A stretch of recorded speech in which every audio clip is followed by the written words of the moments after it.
Natural, passionate, effortless abundance. We are all naturally abundant inside. The truth is, money is as abundant as oxygen. There is never any scarcity or lack in life other than in the human mind. However, in order to experience this type of wealth and abundance as our everyday reality, we must be trained to think and behave differently than we have behaved in the past. You see, natural abundance requires a certain circuit to be present, a certain flow to be there in your life, mind, and thoughts. It is not hard to do, but it requires a little focus. The only reason you don't have flow of natural abundance right now is because you have been programmed to think in a certain way while growing up by your parents, school, peers, and environment. So this is like a battery circuit. When there is flow of electricity, the light bulb lights up. When the circuit is cut in many places, the light bulb cannot light up. The only difference is, instead of electricity flow, we're talking about life force energy flow, but the concept is very similar. This is very similar to the field of acupuncture. The acupuncturist sticks needles in your body so that the flow of life force energy, or chi, is greater in your body, and so that it removes all blockages. This is very similar to what we are doing. Instead of sticking needles in your body, we are using something called the free inner joy method. The inner joy method works with great precision to remove blockages in your body, mind, thoughts, and beliefs. It transforms your beliefs and creates natural abundance consciousness in you. This method is extremely powerful, and it is free. Just see my blog.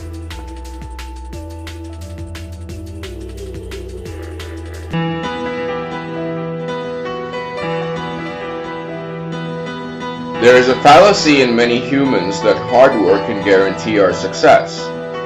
I was communicating with someone on an online forum about how the life force energy works, and he was telling me that he thinks that the only thing that can guarantee our success is hard work and action. That is what leads us to the correct vehicle that leads us to ultimate success. This is how many humans think. I was telling him that hard work is definitely good. I would encourage working hard. But hard work should not be the only thing that you look at or focus upon. Try to find something that you love to do and are passionate about. Then working at it is natural and fun. I show you how to do that in my free Joy to Abundance course, which is on my blog. Really successful people such as Steve Jobs, Donald Trump, and Warren Buffett say the same thing. I would not say that hard work guarantees anything. Let me give you an example. You have probably seen this video that is going viral on YouTube, Wealth Inequality in America. All the news outlets are talking about it. I explained to him that even though most Americans are working harder than ever before, and reducing their sleep patterns to almost unhealthy levels, most Americans are becoming poorer and poorer. Hard work doesn't guarantee anything. In humanity's past, it definitely seemed as if the harder you worked, the more success you got. The mistake people make is that they think that these days the same thing holds true. That is not necessarily so. It seems as if the boulder is bigger and the incline is steeper than ever before. If you have tried working hard and not as yet achieved success, I highly recommend do yourself a favor. Try my methods with an open mind. You will find a night and day difference with my methods. Watch all parts of this video first, then take my free Joy to Abundance course, which is on my blog. If you do this, you will find a world of difference in your ability to create unlimited, effortless success in anything.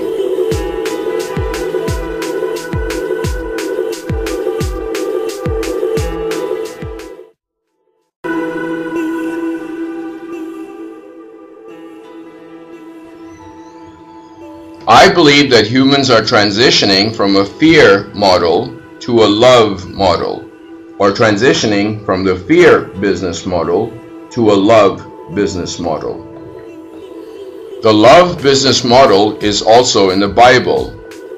Matthew 6:25 says, "Therefore I tell you, do not worry about your life, what you will eat or drink, or about your body, what you will wear. Is not life more than food, and the body more than clothes? Look at the birds of the air. They do not sow or reap or store away in barns, and yet your heavenly Father feeds them. Are you not much more valuable than they? See how the lilies of the fields grow. They do not labor or spin. Yet I tell you that not even Solomon in all of his splendor was arrayed like one of these. So do not worry, saying, what shall we eat, or what shall we drink, or what shall we wear? But seek ye first the kingdom of heaven and his righteousness, and all these things shall be added unto you." These passages in the Bible are exactly what the love or grace business model is about. That there is plenty always, and that you will be taken care of if your life force energies are in balance and flowing. This is also what the Adam and Eve story is about. Everything they needed was flowing naturally and available to them in abundance. However, they did something that got them out of the flow, out of the grace or balance. So God said, you no longer accept the grace and balance, so you will have to create your own livelihood from the sweat of your brow. Go forth, humans, and suffer. I also think of this in terms of the life force energy and the transformation of man from the incomplete circuit to a complete circuit, or what I'm calling the love business model. I often used to wonder that these passages in the Bible and the Adam and Eve story are talking about a higher way of living in grace and bliss that humans are supposed to be in, where everything we need to live on earth is provided almost magically and effortlessly. Is this our natural state that man has somehow forgotten? And is this state something we will be returning back to sometime in our future as we learn a higher way of balance? These types of questions consumed me constantly almost my entire life, ever since childhood.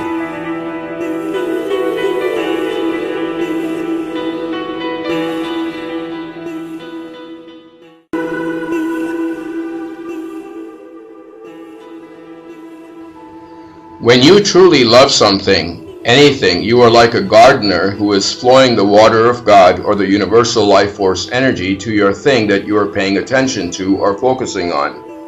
That thing of your focus is receiving that energy from the source or universal energy on the inner levels through you and being benefited by it, even though externally there may be no evidence of that. Internally, the connection is being made. As you continue to focus your love or attention in that area, what happens is you start receiving ideas from the cosmic space, from other dimensions.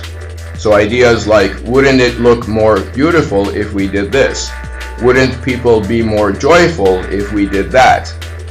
As you keep acting on these ideas, you get more and more ideas.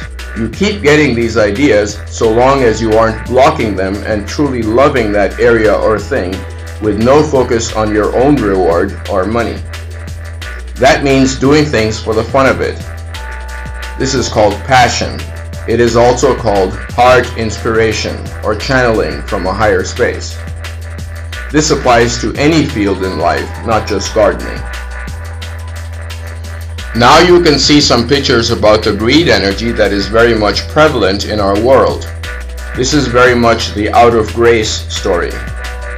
Be sure to see what's after these pictures.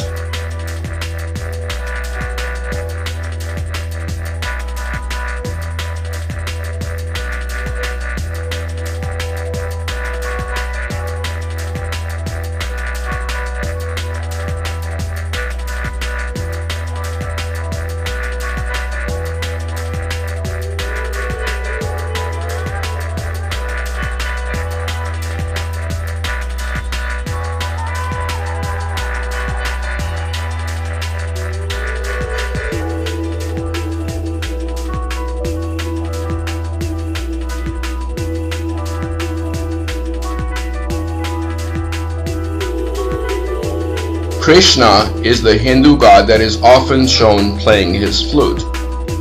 The flute is supposed to represent us, or humans. What we are told is that make your flute clear and pure, so that the cosmic energy of God can flow through you uncluttered or without blockages. The flute also represents pay attention to the tune of God that is inside each of us in our hearts. Pay attention to that tune that is uniquely who you are. As you pay attention to that tune will grow. It will become larger in your life. It will create the abundant, joyful life for you that you're wanting.